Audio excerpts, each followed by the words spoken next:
I was so enamored with the idea of the Love Bug. That cute little car could do so many different things. Disney has always been known for its animation, the way it's able to bring animated characters to life. Well, they did that with Herbie. Herbie had all the qualities of a great hero. He was sympathetic, he was loyal. He's perfect because he's cute. It's a little 40-horsepower tin can. I loved that car. It was like a friend. He had tenacity, he had heart. More than anything else, the show had heart. Just a good, wholesome picture.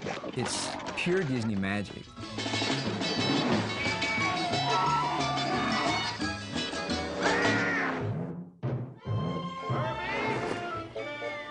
It's a love story at heart on a very simplistic level, but I think the larger message is really not to take things and people for granted.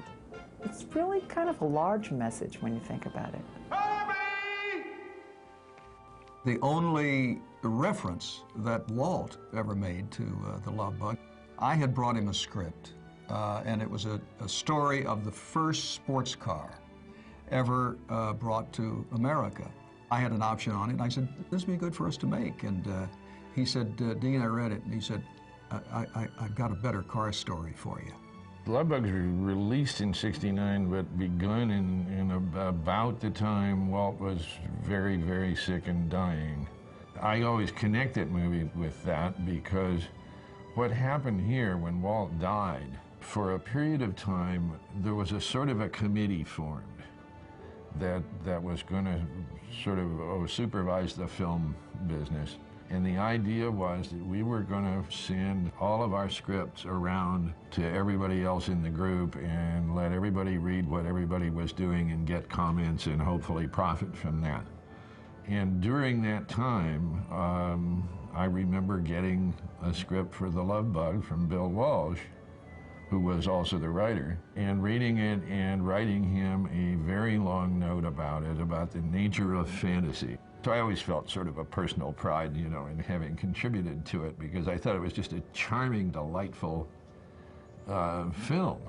The Love Bug is based on a story by Gordon Buford called Car Boy Girl, and Bill Walsh wrote it with Don DeGrady, and they made a great team, Bill Walsh being words and Don DeGrady being visual. The ideas, the jokes came from Bill. He had a great story mind.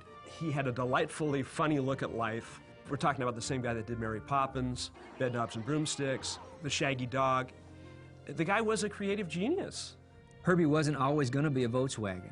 They had trouble trying to find just the right car to play Herbie.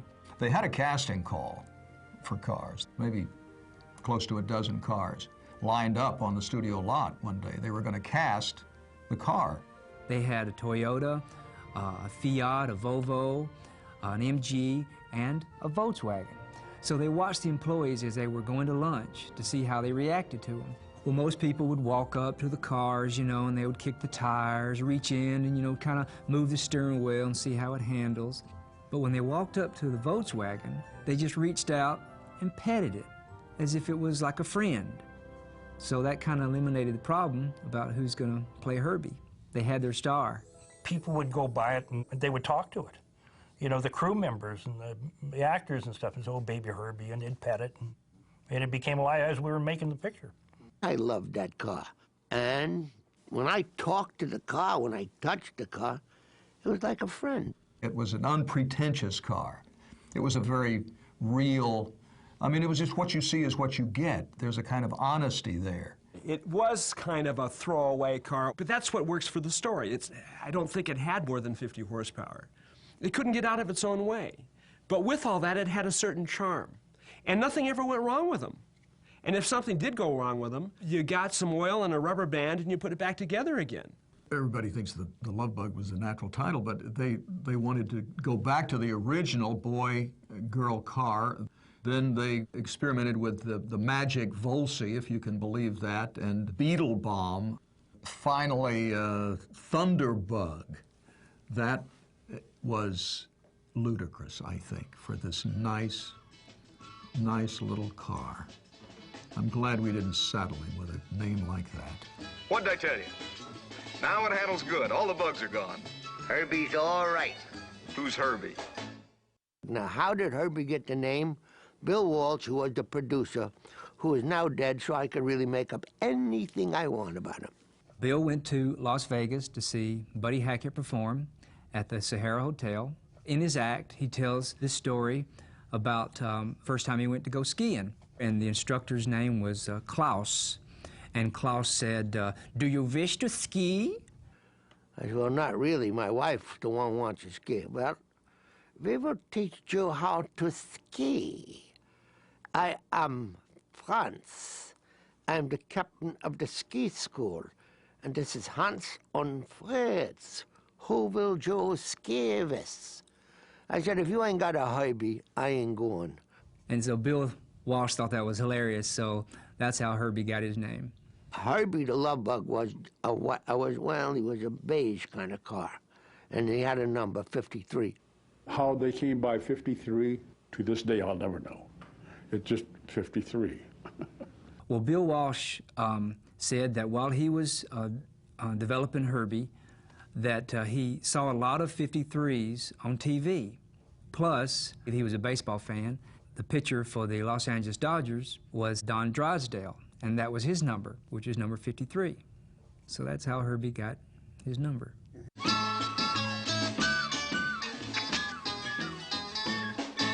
Robert Stevenson was a director, and The Love Bug was his 14th film with Disney. And of course, Robert Stevenson directed Mary Poppins and That Darn Cat, Absent-Minded Professor, and the list goes on. Bob was a very complex guy. He was brilliant, but Bob was very introvertish, which is unusual for a director. He was a very shy individual. Robert Stevenson brought great attention to detail. Literally, frame by frame by frame, The Love Bug was storyboarded. He storyboarded everything with hundreds and hundreds of little pictures, giving every setup, every point of view of the camera, every detail accounted for, plus the fact that you have 3 different crews and all of this material has to come together and be seamlessly edited and make sense. And so improvisation was not a big part of this particular picture. If I were to criticize him, and I liked him very much, he got so involved with storyboarding, it became just a little too mechanical for me. I like to feel like I could move around a little bit. I always remember, you know, when we do a take, he'd say, all right, he said, Dean, give me another one exactly like that. And I'd say, Robert, if you want one exactly like that, why don't you print this one? And he'd say, no, just one more, just like that, just like that. And it always amused me because he didn't want to say, you tripped up on something, or, gee, we had a very bad camera, whatever it was. He wouldn't mention the problem. He'd just say, we want another one exactly like that. Dean Jones had been sort of a favorite of Walt's. Talk about wonderful, dependable actors. It really added a dimension to the written word. Dean Jones was, and is, not only a wonderful dramatic actor, which he wasn't known for at the time. He was known to be a wonderful comic actor, and he was really something to work with. What's the rush, Tiger? We got all night. Herbie took us to a drive-in. Help! Can you help me, please? When people look at the scene real close or maybe want to play it back, they will notice that the hippie with the beard and glasses in the car next to us is really Dean Jones in makeup. Help! I'm a prisoner! I can't get out! We all prisoners, Chicky baby. We all locked in. Well, I doubt that very many people know that I played the hippie. I told Bill Walsh, I said, I'd like to play that hippie. And he said, well, you can't do that. You don't look. I said, okay. So Bob Schiffer, in charge of makeup at that time for Disney, put some appliances and beard and everything, and I walked right up and stood next to Bill Walsh. I don't know what I was something mumbling about something, and he looks over and he's kind of shocked because he'd never seen anything like that before, and everybody is looking at me and nobody is recognizing me, and I said, well, Mr. Walsh, I said, I'd like to play the hippie. And then he realized, you know, and he said, I think you could do it. So I got the role. A couple of weirdos, Guinevere. Oh, I remember my introduction. Those great legs. There was a sign. I was standing behind the sign, and actually, I think I did shoot it. Maybe that was day one. That might have been day one of shooting. And I've always had good legs. Carol Bennett was very attractive to me in those days because being that it was 1969 and this was a woman who really had her own mind, she held a job and she spoke out and she was bright, she was intuitive, and she was into cars. She was unlike the female that you would see in traditional films at that time. I wasn't thrilled with the helmet because it didn't do anything for my eyes. There's no question in my mind that Michelle Lee is one of the most talented actresses in the country and underrated actress. They gave me several helmets. Let's say, pick the helmet that you really like. And I said to them, I don't like any of the helmets because it makes me look like I'm wearing a helmet. In a scene with Michelle, there was always energy. There was always that life. I mean, you could look into her eyes and get something back that would energize and animate you for the scene. You know, your helmet down to here, right? Now, I had to have some of my bangs. You'll notice in the movie, they put something inside so that I could have just a little bit of hair around me. You'll see, I did that. They allowed me to do that. This was in the very beginning of my career, and I was just eating up everything around me. You know, I would watch all the actors, and I was learning what was happening on set. Watching David Tomlinson was like watching a comic genius, and it was always so truthful that it didn't matter whether it was funny or not. It was always right. David Tomlinson, I mean, a unique actor, understated Englishman. And yet he had this outlandish vaudevillian, over-the-top sense of humor. So the juxtaposition of those two things in his personality made for very interesting punchlines or straight lines. You know something about champagne, sir? Have a sure. If you tell me that the bubbles tickle your nose, I shall probably kill you. Have you gone mad? Get Mr. Douglas and his acquisition out of here before I lose my temper. He was always being abused and squirted with oil. If somebody was doing something that was inappropriate, he'd make sure that they were politely liquefied. That was my favorite part of the picture. See, he insulted the car. Are you crazy? You gonna stop me for tears? Anyway, the car just picked up the tire like a dog and just let a stream of oil onto his foot. It was very, very racy for those days, you know. I just remember one day we did a scene where we opened the glove compartment and there was David Tomlinson's face scrunched up in that glove compartment. Get me out of here! And I remember that day shooting. We could not look at him. We kept laughing. He's got one of those rubber faces. His eyebrows, his mouth, his nose, everything is so animated. He was such a gift. He was incredible in this film. What part of Ireland did you say your mother came from? Coney Ireland. Buddy Hackett was completely out of the blue, and I think, you know, one of the great choices. He was outlandish all of the time.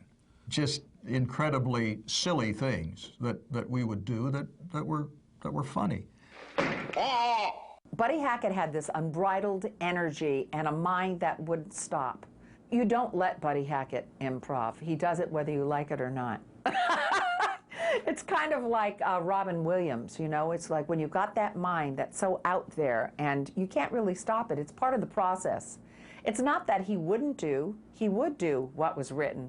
It's just that he had this joyous, wonderful look at life and the way he would entertain, and he'd love to make people laugh. I mean, that was part of what Buddy Hackett did and does.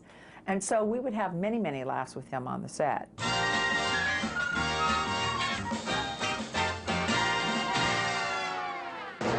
I always had a feeling Herbie was a cast member. He was one of the stars along with Dean Jones, David Tomlinson, and Michelle Lee. Do you remember when that little music comes on? You know, Herbie's on scene. That kind of said his personality. Herbie sort of was this little guy with his own agenda, you know, and the first part of it was to prove that he was somebody. He's perfect because he's cute. Herbie's cute, he's little, and it does look like Herbie has two eyes, because remember those wonderful windows? It looks like two eyes, and a big, wonderful, soft, round face. Herbie had all the qualities of a great hero. He was sympathetic, he was loyal to Jim, he had tenacity, he had heart. You know, you don't hear about heart so much today. The script was written in such a way that you knew exactly what Herbie was doing. He was a character. He was a character. Herbie was very frightened as he approached the freeway from the ramp. Herbie looked up at all the big cars and the huge trucks before him whizzing by and was very afraid to approach. He was very shy. And as a parent would tell his child, you have to look both ways. Herbie was in that moment. And Herbie was described so in the script, in the stage direction, as being so. What's the matter? You from L.A. or something? Herbie, to me, is like a child. He's a child that wants to be adopted. And Jim, Dean Jones' character, stood up for him in the car dealership, and Herbie was blown away by that. So that's why he followed him home and said he's going to be my master. Like most little boys, he didn't like to get beaten by anybody. He's a classic character out of a movie about a little kid growing up, I guess, as much as anything. And you just change that into a car and let him do all the things a little kid would have done, including running away from home and trying to commit suicide. Herbie? That scene where Herbie tries to commit suicide was the first scene we shot in the movie. They couldn't get the car to react properly on the railing of the Golden Gate Bridge. And they said, Dean, can we get a close-up of you while we're trying to get this thing to operate? So the first shot in the movie was me saying, Herbie, no.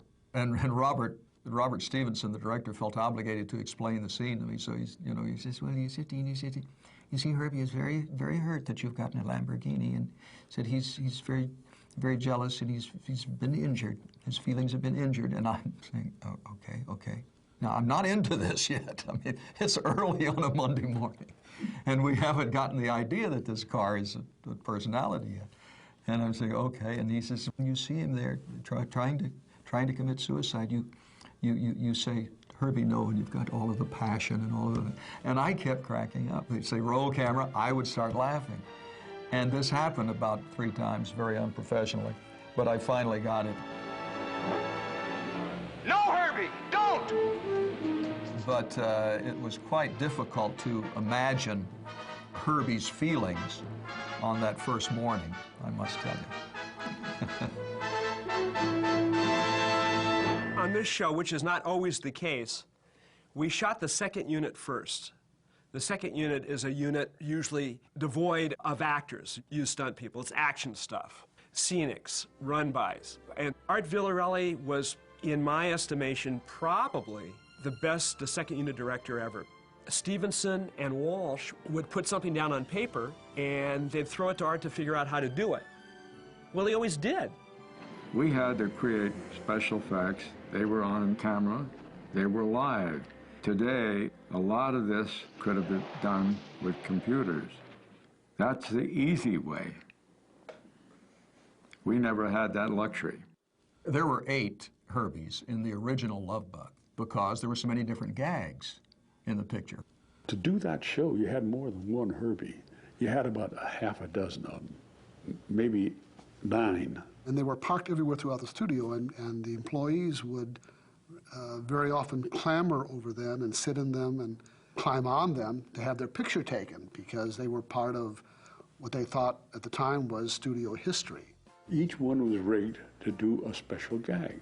Like when Buddy Hackett is hanging on the door and they're going over the cliff and the car's on 2 wheels, well, that was a specially rigged automobile. When it gets cut in half and both pieces of the car goes across the line ahead of Tomlinson's, that was another rigged car.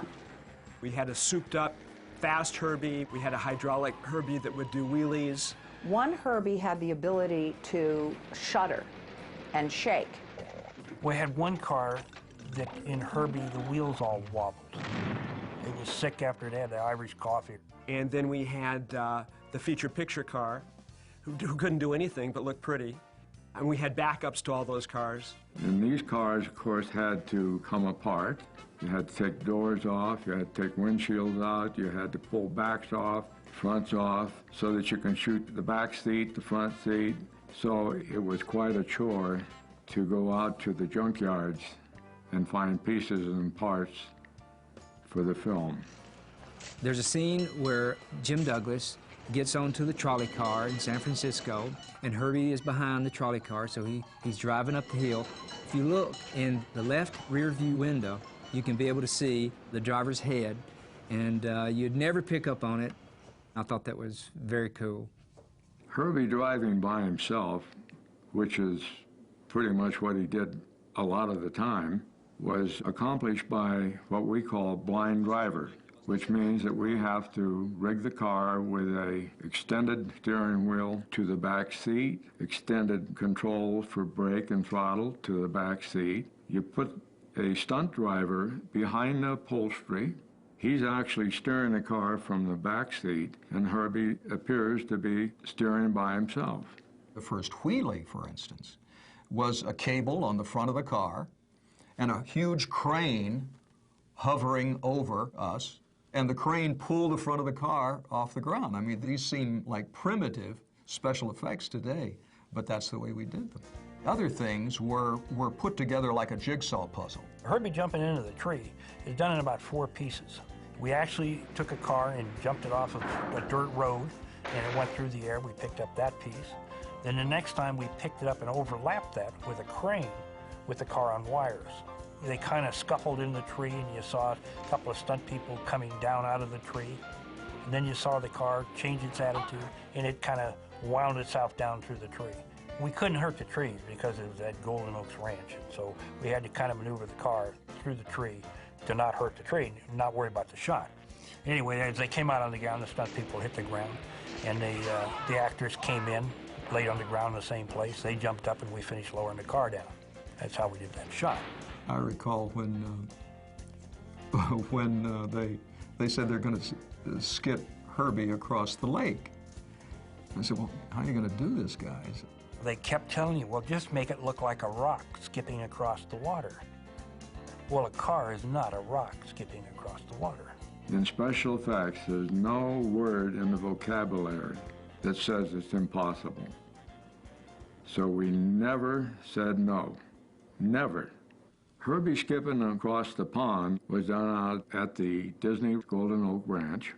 We went out there and set up big telephone poles in the ground to use for anchors for our rigging. The rigging was cables overhead, out of picture.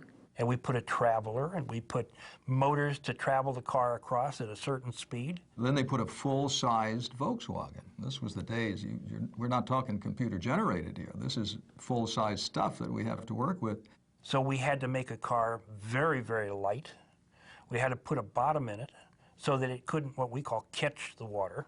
And we would lift with the counterweight the car off the water, dropping back, picking him up, letting him down, and all the time we're traveling forward. The cable had a belly in it because of the long distance. And so each time it went down, we kind of had to do a visual on it so that it just barely touched the water, because if it ever got in the water, it would just stop it and start swinging. So it was a little bit touchy to trigger that just right. And we finally got it. I imagine we did it 25, 30 times. They had taken weeks to shoot it, literally weeks, and it was 4 seconds, 3, 4 seconds. And there was a crew out there doing And this was incredible. I couldn't believe that. You know, Art Vitarelli, that's why I have to commend him, because he had the patience that was unbelievable. What was necessary to get those shots? He would just do them. Okay, I know we got close that time. Let's try it again. And they had an artist go in and paint the wires for whatever was behind it. So if it was a blue sky, if it was a tree, whatever it was, that when it went down for the shot, you wouldn't be able to tell there's any wires on Herbie. That's why it's so believable. In publicity, they got Herbie right as he was skimming across the water. Well, of course, they didn't have any live people in the car. You believe that there are, but they had stunt dummies. So in the lobby set, they had this big 11 by 17 picture, and you see these stunt dummies with helmets on, just kind of leaning up against the windshield. It's very funny.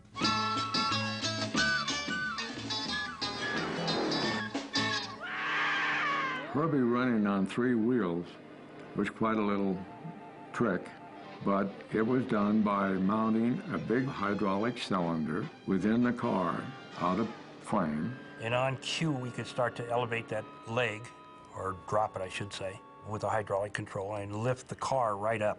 And we had balanced out the car, and we could actually go down the road with it driving on 2 wheels. We have to lock off the brake on one side so that you don't lose the drive of the rear end. There was a mistake that the second unit team forgot to include on Herbie. And it took me years to even notice this. The door that Tennessee is setting on to balance Herbie is missing the 53 racing number. That image was used in the lobby card set. It was used on the front cover of books, video, front cover of the Laserdisc. Sure enough, the 53 is missing. The missing 53. There was only one effect shot that we didn't use in the picture, or they didn't use in the picture. And it was like a dog shaking water off of its back. And we got it all done. And they looked at it and they accepted it. And it was really funny. It was one of the funniest things. It didn't work for them. And I don't remember why, whether they didn't have the time for it or whatever, but it was really neat to see a Volkswagen shake like a dog that was all wet and trying to get the water off him. Hang tight. This may be a fast takeoff. Now. When we had to show acceleration or speed, we made a couple of modified Volkswagens. We used Porsche engine, Porsche brakes, Porsche wheels, Porsche tires. So there's a lot of difference between a standard Volkswagen and what you could do with a Herbie after we got through with it. It still looked innocent and unpretentious, but it was very fast. You could get it up to 150, 120. But in order to stop the car, the brakes weren't strong enough. You had to open the doors. And that was dangerous because nobody was holding the wheel. What about it, Dad? Want to give that doodle bug a workout? I'll go easy on you. Be serious, will you? I drove it home one day, and at a stoplight there was a Corvette, and he's looking at me, and I just look at him, and when it turned green, I just floorboarded it, just gave it everything it had. And it took the guy by surprise, of course. He thought this was no contest. And by the next traffic light, which was quite a ways down, he pulled up with a little more respect for Volkswagens. Out of sight, man. I wouldn't have believed it. Groovy, Pop, groovy. To make Herbie look like he was going fast, we also would put dust or leaves on the road, and as the car would go through it, it gave the illusion of speed. Each morning early, I would come in and help Max Balchowski, the stunt driver who drove that. He's dead now, too, so I could tell you anything you want about Max. Anyway, we'd come in early in the morning and put a brand new clutch in. Every day it had a new clutch that we were going to race the car. Because if you burn the clutch, then you got 132 people standing around doing nothing while you got to change it. Most of the big effects that you see were done with stunt people in stunt vehicles and on racetracks. We were actually at Riverside, actually in the race. It was very funny how that was accomplished because Herbie was allowed to start in an actual race. And these were race cars. I mean, they went so far away from this Volkswagen. But the Volkswagen was so far back, whenever we get a shot of him, it looks like he was in the front. He didn't realize that these guys were coming around. They were about to lap him. A good part of the shots were very dangerous because you are working at speeds. You are working amongst other cars. They're not all stunt people that were driving those cars. A lot of them are the drivers of those cars, and they're race car drivers. So they don't know when to move and which way to move all the time, and so there was a lot of danger. The #1 stunt driver on the show was a very famous guy by the name of Lofton. He doubled Dean in any of the fast car stuff, the weaving in and out, all the stuff up in the mountains, the bouncing across country, the skip over the lake. Kerry did all of it, and he was the best. At one point, we had Max Balchowski hanging out on the door with the door open, going over the edge of the cliff, and Kerry Lofton driving. Those shots, probably the most dangerous shots in the show, because we shot that sequence up in Angeles Crest. And our stunt people were actually riding on the edge of that cliff in a very unstable car, and they're going quite fast. That was pretty dicey stuff we did up there. The stunt people really earned their pay. We talked to Art Vitarelli and said, we got to put some limitations on some of the requests, some of these storyboards that you have. We just can't do this and do it safely or repeat it. And it'll cost you a car, or it cost somebody getting hurt. And then we'd go back to kind of the drawing board, and they'd compromise a little bit. And we'd get as close as we could as to what they wanted. And again, we'd go back to Mr. Stevens with the film, and he would either yay or nay. And that's kind of what we had to do. Coming down the mountain of Big Bear, and the mountain is covered with pine needles. You can't hardly walk down it. At the end of that hill was a drop-off down to the road of 40, 50 feet. Kerry said, you know, I never do anything that I can't do twice. And he would come down the hill and come back up again and have a smile on his face. He said, well, we got that one. Kerry Lofton is one of the funniest men that ever walked the face of this earth, and probably one of the most talented. He had a tremendous sense of humor, but he was a wild man. He was completely out of his mind, and I think that's what it takes to be a stunt driver anyhow in the film business. But what would happen from time to time is you'd get caught out on the road. I'd be holding traffic, and Kerry would come by in the souped-up Porsche/Volkswagen and say, well, I'll drive you back to the company. Well, it was the most hair-raising ride of your life. I mean, you would be up on Angeles Crest, and you have this car hanging out over the cliff, and I'm screaming like a baby, you know. And I fell for it twice. He got me twice. And the third time he couldn't get me. I said, I'm going to walk the mile back. I'm not getting in that car with you again. I can't weld that! In the picture, Herbie had to do so many different things. As you know, split apart at the end. What had to happen to make this all be possible, we had to split the car to begin with in two halves. We then connected the two halves with a long tube. We were able to slide those two apart, which showed the car coming apart. And so we were able to pull the front end away from the back end. And we had kind of a parallelogram steering in it. We could actually make the car go way to one side and back to the other side. Of course, later on, the thing split in two totally. So you had two different mechanisms. We put a motor in the front half, and we put a rear wheel under that tower, and we put another wheel under the rear half at the front of the tower. Driving the back half of the Volkswagen, I would say, is probably a little bit scary. You're looking right at the ground, and you know there's nothing in front of you that's protecting you. And you're going along at a fair clip, which is probably 40 miles an hour. And so you do think about that. And we put a hydraulic steering in it, which is very quick, because you had to have your hands up on the roll bar like you were hanging on. And so you had to have the steering from up there. It was very unstable. They had to undercrank to give the impression of speed in that particular scene, because we couldn't go very fast without turning those little dudes over. Stuntman flipped it over several times as he was doing the requirements of what he had to do on the racetrack there. Art Vitarelli was saying you have to go 5 miles an hour faster because the sync between the cars, the race cars, and the half of the Volkswagen was too close. They had to go 5 miles an hour faster so he could make it look like he's really going through the pack. And Kerry, I remember his words, Art, I don't think we should do that. And Art says, I just got to have that. And so the next thing was Kerry was upside down in the rear half, and we all ran over to him, and That was my responsibility, was the safety end of it, and to get him out, and if he was hurt, and whatever we needed to do. So we ran over to him, and Kerry's upside down, and kind of red, and he looked at Art and said, "Art, I don't think we can go 5 miles an hour faster." No more shortcuts like that last one, Jim. Oh, this won't be anything like that last one. I think that the most surprising part of the visual effects was the mat work. That whole sequence where Herbie was running away to kill himself. I mean, it looked so real. Even those wide shots, the mat shots of the firehouse in San Francisco, part of it was drawn and part of it was there and real. We built a section of the Golden Gate Bridge, the railing, the walk, and a little piece of the street. And if you remember, that was kind of fogged in. And so we put a chroma key blue backing behind. And on that, this is where we put in the ocean and all of the necessary parts of the bridge. For me, I had a tough time until I saw the finished product, believing they were going to be able to bring this off.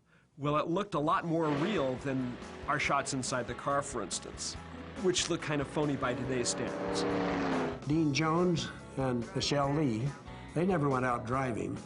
We just had half a Volkswagen on the stage 3 at the studio. It's a visual sleight of hand. You put a car in front of a screen, and later on, you put in what we call a background plate, a moving plate, a scene that is shot from a camera car to give the object car in the foreground on the stage motion when you put the two together. In order to get the bumps and the movements of the car, we built special gimbals manipulated by us off camera, by hand, lever bars, maybe even mechanical devices that make the car turn, roll, skid, whatever the action may be. So we'd put the actors and the actresses in those cars with fans blowing, and we'd have some dust blowing by them and sometimes debris, and we would create that same look. And again, against sodium, and then they would put the background of the racetrack into it. We built a pair of tracks, or sometimes 3 tracks, going across the stage. We would put each one of the race cars on top of this chassis that we built, and we could actually make the cars go back and forth, and then one would turn or curve or spin out, and we could actually control each of those cars on the stage.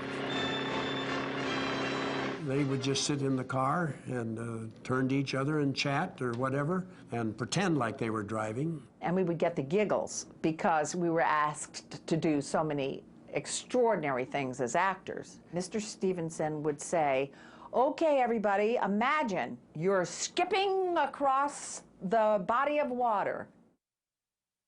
Some of my other direction was, "Michelle, look to the right. What you see is fill in the blank." Jim, that's water! "Michelle, could you keep your head up?" "Okay, now look surprised." "Okay, now look scared." "Now look amazed." Because everything was the imagination. So much of it was the imagination. People would tell us what we were seeing, and we never saw it. I remember Dean Jones, he just drove like crazy. And finally had to just almost tie his hands stationary, because going down a straight road, you don't do all of this. You just barely turn. I remember the race at the end, the cars separated, and that was great fun. They actually separated the car, and we were actually driving it that day. We ended up in one half of the car, and we actually shot that outside on location. That was not on the set. Let's go, Herbie. The world premiere for The Love Bug was at the Grauman's Chinese Theater in Hollywood, on Hollywood Boulevard. Boy, I wish I could have been there.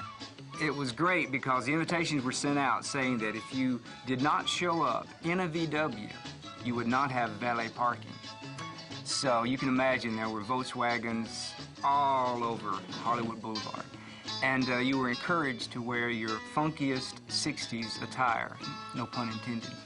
There's a shot of Dean Jones, Michelle Lee, and Buddy Hackett, and they are wearing these crazy outfits. It's great. It's great. At the premiere, I remember they made me a special gown while we were shooting. I think I got my test back from my doctor that I was pregnant. I was probably out to here. I was so pregnant. I mean, how do you beat that? How do you beat that? And how do you beat going to the Grauman's Chinese, where all those wonderful fingerprints are in front, and walking in and seeing this humongous screen with images of this magical car? It's quite extraordinary. There was some pretty terrific stuff that they cut together, and we knew it was going to be a good family film. We knew it was going to be a fun picture, humorous. Those of us who worked on the show knew we had something special. I mean, I think everybody thought this was one of the best shows in years, but nobody could ever be prepared for the way the show was received. We didn't have a clue. We didn't know. I mean, when the grosses started coming in for The Love, I mean, we were all shocked. We couldn't believe it. I mean, who could have anticipated the show would become the biggest grossing show of 1969? And 69 was a particularly good year for feature pictures. Midnight Cowboy, Butch Cassidy, Sundance Kid, and yet Herbie outstripped them all. The second biggest box office grosser after Mary Poppins in the studio's history. Go on. I didn't get to see it for quite a while after it came out. I was on another picture in Mexico. And when I got back, my wife had taken our children to see The Love Bug, and they talked about it for a year. They fell in love with Herbie. And the neighbors, they went on and on and on. So many people or friends of mine who have nieces, nephews, or sometimes children come to me today because they see the film. And I treasure that, I really do. Because it is something that can go from generation to generation, is wonderful for the whole family. Herbie was a car for all seasons, you know, a car for all peoples.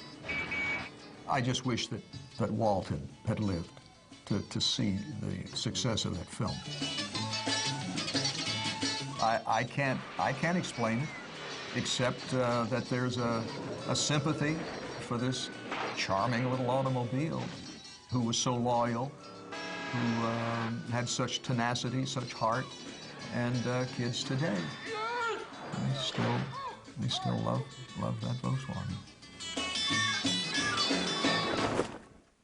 A kid came up to me, I was back east in a speaking engagement, and this kid looked up and said, "You were in The Love Bug?"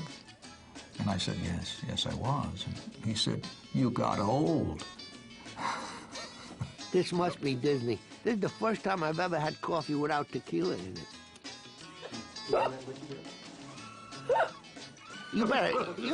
Will you stop that? Now, I know you're a terrific makeup person, but you don't have to have a whole career on my face. That's my imitation of Herbie in the drunk scene. This isn't scripted. You can't pick up where you were and do it again. Shall we do it once more? Do what? I don't know what I said. I don't even know how I got here. How did I get involved with The Love Bug? It bit me. This is the makeup artist, and then they want tears not to come to my eyes. When you look at her and you know she's going to touch your face twice and leave, of course you cry. Don't kiss me, I have a cold. You are so darn cute.